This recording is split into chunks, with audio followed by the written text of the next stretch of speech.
नमस्कार दोस्तों, Hulk smash everything के थर्ड इशू में आपका स्वागत है। तो पिछले इशू में आपने देखा कि लीडर कुछ करने निकला है और उसके लिए उसे 3 चीजों की आवश्यकता है और उसमें से 2 चीज उसे मिल गई है और वो उसने हल्क को उकसा कर पा लिए। जिसके बाद हल्क का सामना डॉक्टर स्ट्रेंज से हुआ, जिसमें पता चला कि लीडर ने किया है, इसलिए स्ट्रेंज ने हल्क को लीडर के पास भेज दिया। लेकिन लीडर बड़े ही चालाकी से हल्क को उस समय भेजता है जब अर्थ पर कॉमेट गिरने वाला था।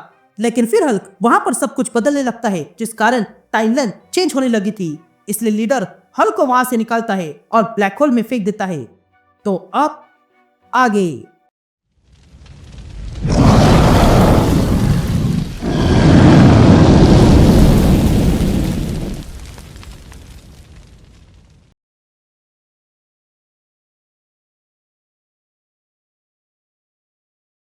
या हम हल्क को देखते हैं जो ब्लैक होल में खींचा जा रहा था।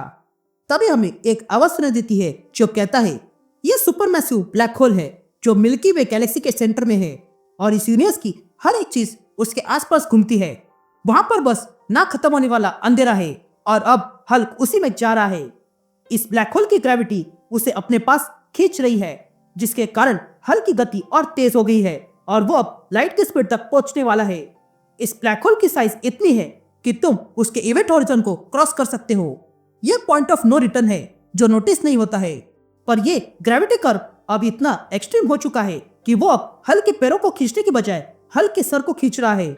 फिजिस्ट के पास इसके लिए एक नाम है। डार्कनेस जो उसके नीचे है वो बढ़ती जा रही है। उसे अब तक मर जाना चाहिए था, पर इतनी पीड़ा सहने के बाद भी वो मर नहीं सकता है, क्योंकि जैसे ही यहाँ पर मैटर ब्लैक होल में गिरता है वैसे ही वो रेडिएशन तैयार करता है और ये रेडिएशन कुछ और नहीं गैमा है, जिसे हल्क वहां पर आने से सोच रहा है। उसकी बॉडी फट चुकी है और उसके एटम्स भी टूट चुके हैं। अब बस रेज बचा है।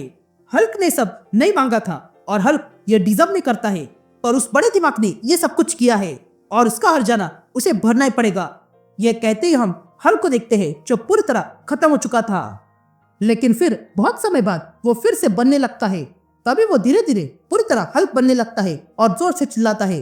तभी हमें वही आवाज सुनाई देती है जो कहता है यूनिवर्स इस ब्लैक होल के बाहर तेजी से चल रहा है। हल्क के लिए इयॉन्स निकल रहे हैं और वो बस ये देख रहा है कि पूरा यूनिवर्स उसकी आंखों के सामने जा रहा है और ये पूरा यूनिवर्स उसे गुस्सा दिला रहा है। इस बड़े से ब्लैक होल में हल्क फंस चुका है, पर फिर भी वो जीवित है। हल्क को अब गुस्सा आने लगा है, पर उसका रेज यूनिवर्स के डेंस मैटर से टकरा रहा है, पर इससे कुछ नहीं होगा। पर हल्क के पास बहुत समय है और ताकत भी, और उसके साथ रेज भी है। लेकिन अब हल्क के लिए बहुत हो गया। ये कहते ही हम हल्क को देखते हैं जो गुस्से में आकर जोरदार स्मैश करता है। तभी वो आवाज कहता है हल्क का इस तरह मारना उस ब्लैक होल पे प्रेशर बना रहा है। लेकिन हल्क के ऐसा करने से हल्क को लगता है कि वो बाहर आ सकता है, इसलिए वो बार बार इस ब्लैक होल पे स्मैश कर रहा है और इसी स्मैश के चक्कर में बहुत सी सदियां बीत चुकी है। पर हल्क ने हार नहीं मानी है।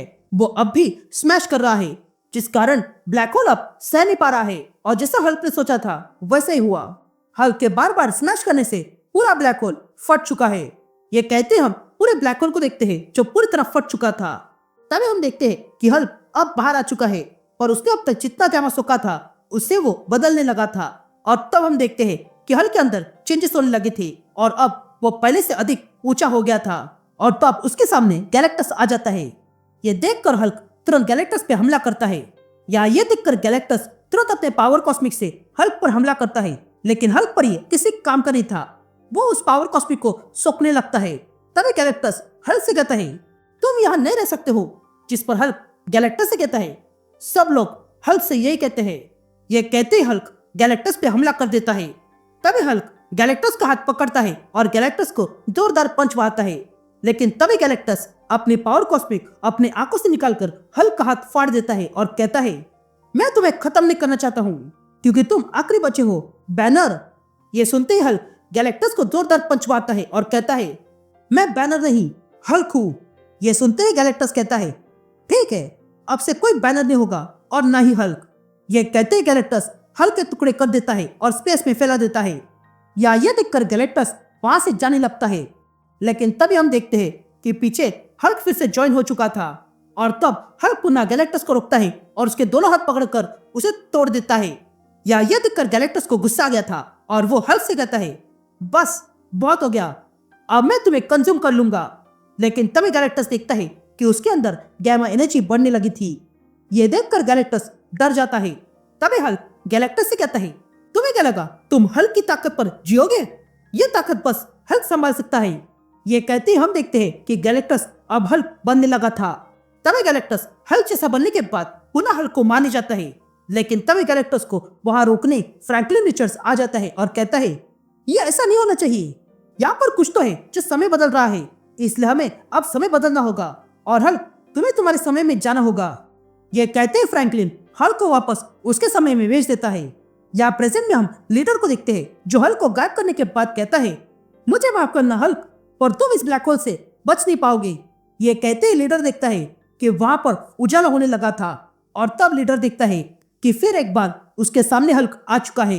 ये देखकर लीडर चौंक जाता है।